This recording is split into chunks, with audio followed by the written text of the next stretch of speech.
Yo, what's up? Welcome back to my channel, Automatic Works. So,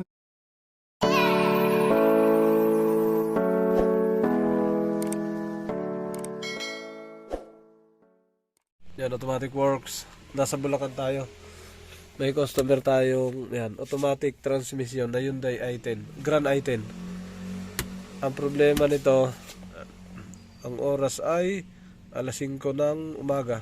Ay, alas 6 ng umaga. Madilim pa. Ang problema nito, on natin susi. Yan, automatic siya pero walang indicator na letter P. Ano? Start natin. Umandar naman pero naka-check engine. Naka-check engine, walang indicator ng P. Hindi gumalaw.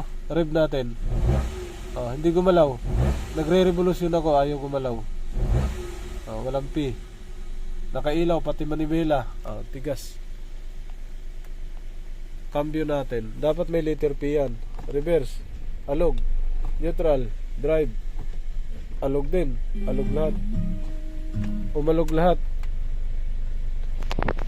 Tingnan natin. Check natin. Fuse relay. Check natin. Fuse relay tapos inhibitor switch. Isa yun. Rev. Ayaw talaga. Tsaka naka-check engine. Scan muna natin. Yun, scan muna natin. Tingnan natin kung anong fault code. Hyundai. Auto select. Sana pumasok ang auto select dito. Ay. Mukhang ayaw. Cancel. Hyundai tayo. Diretso tayo. Hyundai i10. Grand i10. Grand i10. Yun. Grand i10 2015 14 back 14 tayo. 1.0 lang yata ito eh. 1.0. Next, quick test. Yan, engine control kasi may check engine. Tingnan natin kung anong babasahin. Ang oras ay alas 6 ng umaga. Ang tagal. Ayaw basahin. Magpas. Automatic transmission. Walang binasa. No? Hindi binasa yung check-in, yung engine. Transaxle. Tingnan natin kung babasahin. Automatic transaxle to. Wala rin. ABS, ESP. Tingnan natin kung babasahin sa scanner. Lahat ng indicator lumabas.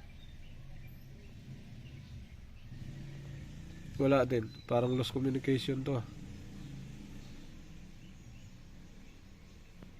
Buti maandar pa.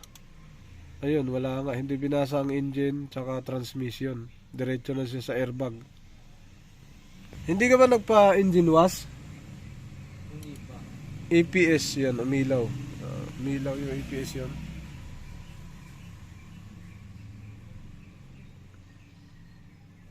Wala, hindi gumana yung engine tsaka transmission.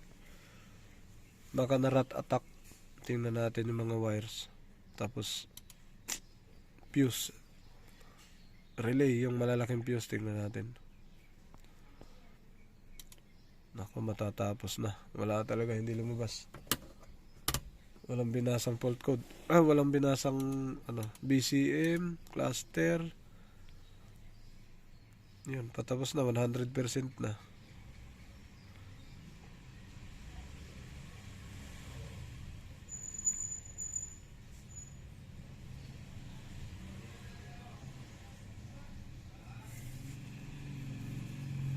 Wala.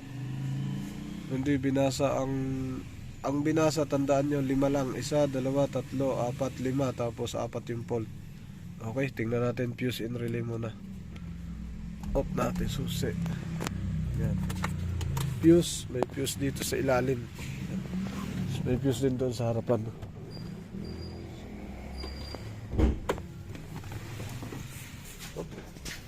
Mag-lock. Kaladra ka. Baka mag-lock.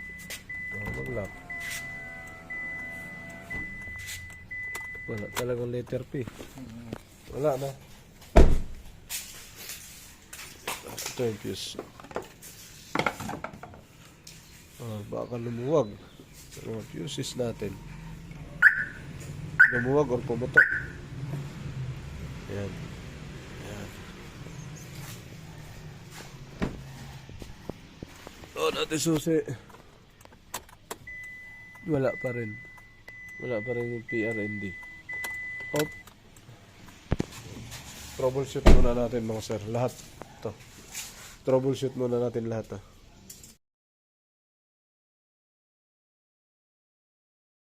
Mga sir, pagkatapos natin makita yung mga fuse at relay. Ayan. Yung mga tanggal, kabit, tapos nalinis. Natin susi. Tingnan natin paano mangyari kung may scan na ba siya. Ayan. Okay. On. Yun. Naka-on na. May letter P. Off ulit. On. Ayun. May letter P na siya. Okay. Tapos may eco mode. Umilaw na. Scan natin Tingnan natin. Sa scan. Kung papasok siya diretso. Ayan. Exit diagnosis. Back. Okay. Quick test. Engine control, dapat mabasa niya yan. Magwa 1 siya dyan. 5 lang nabasa natin kanina. Ayun, engine control. May 3 fault code. Transmission. May mga, yan, nabasa na. Ayun, engine control. Transmission.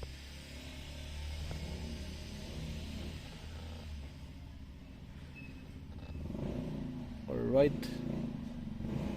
So, check natin maigi. Mga fuse, mga socket. Doon sa ilalim sa inhibitor switch. Tapos sa katay pandar mga sir. Reading pa lang siya. Yan mga sir. Ongoing pa rin. Ongoing. Parang tumitibok-tibok Pero hindi tumitibok yan sa kuha lang ng video dito yan sa cellphone. Yan buo yan. Hindi yan tumitibok-tibok. Buo yan, naka-permis yan. Ito na. Ayan, 5 lang na scan kanina, ngayon 8 na. Okay, nadagdagan ng 3, engine control, automatic, tsaka immobilizer. Ayan, okay. So, read natin to, engine control. Engine control. Wala siyang RPM kanina, pero umaandar. Pag inapakan mo accelerator, ayaw gumana. Tingnan natin kung anong fault code.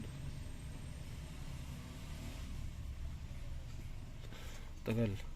Yan ang mga sir. Trouble code, read ATC, high speed CAN communication, lost communication with TCM, CAN communication error with cluster. Okay, sakto yan. Doon tayo sa transmission naman. Walang fault code kanina. Anong lumalabas yan? Lost communication, high speed CAN.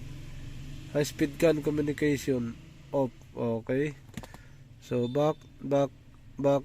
Clear natin yan mga sir. Kanina, kahit i-clear natin yon, hindi pa rin makiklear kasi hindi naman siya nare-read. Okay, dapat na-clear yan. Tapos pagka-clear niyan, paandar tayo yan. Clear na siya. Engine, automatic transmission. Okay. Alright.